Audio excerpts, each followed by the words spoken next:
Y'all know what it is already, right? It's your boy Quest, and this is your marriage moment. Let's go.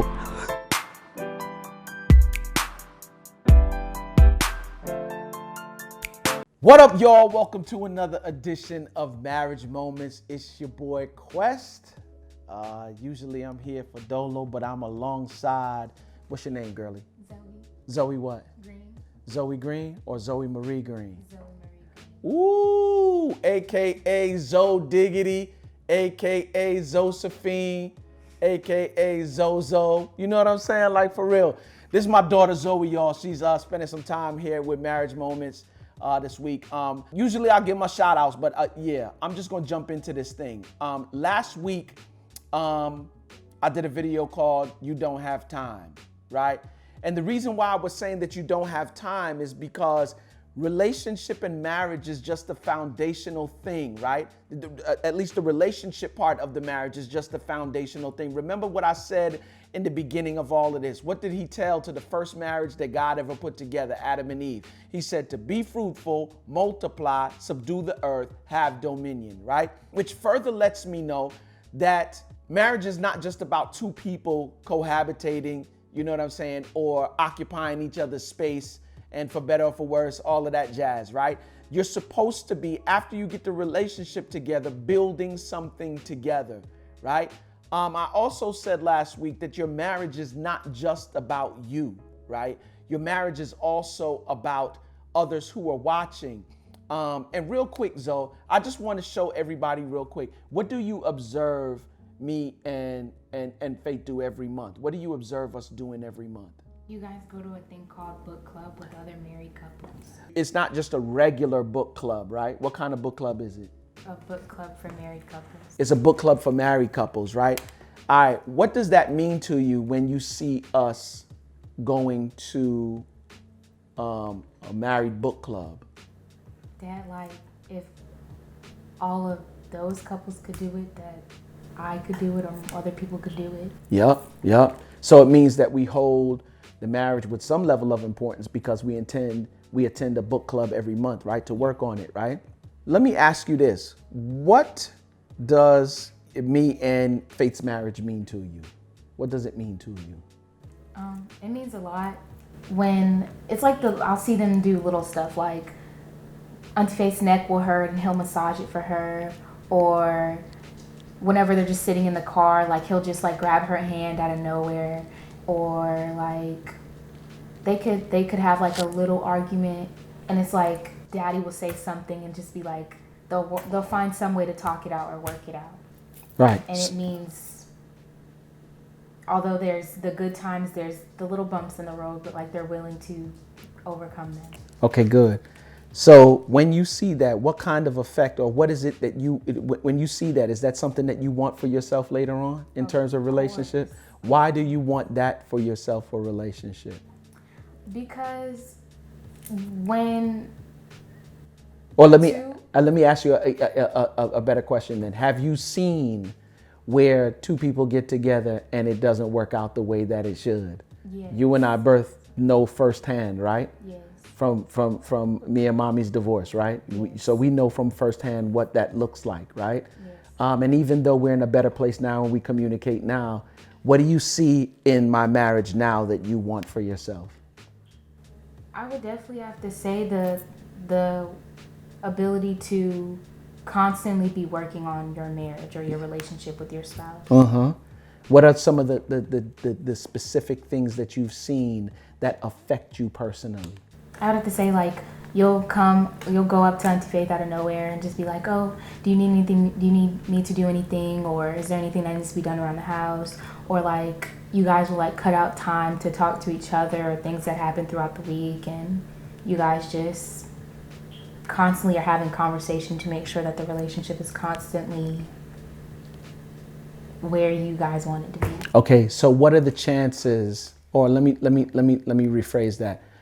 Will the things that you see in me and her marriage, right? Will those be some of the things that you will be looking for when you choose a mate for serious relationship? Yes. Yes. Okay. Would you just look at somebody and say, oh, he's a cute guy, or, you know, saying he got muscles or he drive a nice car and say, okay, that's good enough for him to be my boyfriend? No? No. You sure about that? Yes. 'Cause you know daddy keep heat. You know, they know your daddy ain't wrapped too tight. No, I'm just playing. Oh. No, I'm not. I'll shoot somebody. Anyway, so what would be some of the specific things that you would be looking for as it relates to what you see in our marriage and then what you want to get for yourself? I would have to say, you guys are always talking about like your love languages and how yours is respect and Auntie Faith's words of affirmation. Okay. So like, I would have to say the same thing for me. Yeah. I would always need you to like that person to tell me that, like, just hear words of affirmation from them or reassurance from them, like whatever their need is. Yeah. You're looking to fulfill the need. Yes. And whatever your need is. Yes. What about core values? Because you hear me talk about core values all the time. What would be my core values? Yeah, no, I'm saying somebody. Would you look for somebody that who their respects? core values, core values. So I would say my main one is religion. Mm-hmm. My second one, or faith. yeah, religion or some type of faith. My second one would have to be you have to love yourself before you can love me, because I don't want to get into a relationship with somebody that's damaged. Therefore, like, you mean like insecurities or stuff dealing like with that. brokenness? Yes. Okay, all right.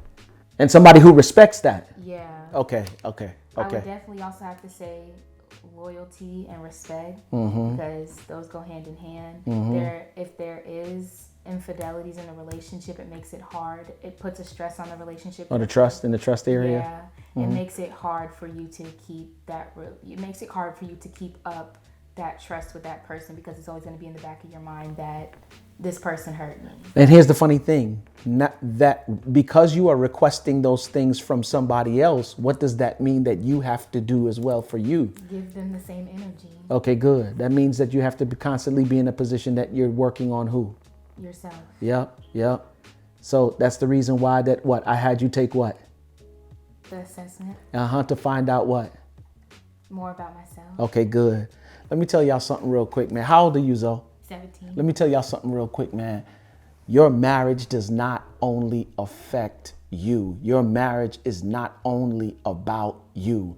Your children end up becoming the thing or the way that you live, right? Right? What I've realized about children is that, we're no longer in the age of do as I say and not as I do. Your children will do as you do. And so what we do through our marriage is try to set a firm and solid example, because like for real, I want to start, like for real, I come from divorce. Zoe's experienced divorce. I want her to experience it from my mistake and not from her mistake. So now what we try to do is make sure that we live a life as far as our marriage is concerned that sets a positive example for her. You heard it from her for yourself. Like for real, she wants what she sees us have right now. Now, there's a lot of teenagers who's like, no, I don't want nothing that my parents died. They fighting, fussing, carrying on all the time. Like for real. And even with your mom, we have a much better relationship now than we did in the past, right? Yes. All right. So what does that tell you about communication and working through issues, that you want to be in the same position to do the same thing? Yes? Yes. Yeah. So y'all heard it from me first, man. Your marriage is not only about you.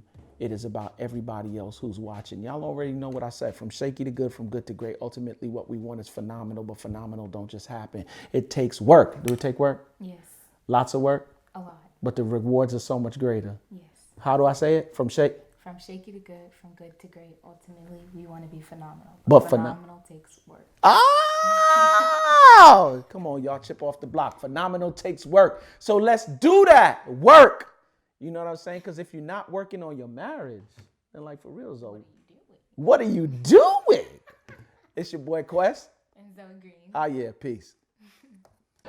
What up, y'all? It's your boy Quest, man. Listen, I am a firm believer in marriages winning. That's right, including yours. So if you know somebody that might be able to use this information, or you might be able to use this information, subscribe, comment in the section below, and like I said, share with someone else. All right? If you want to reach me on social media, my Instagram link is over to the left. All right? Peace.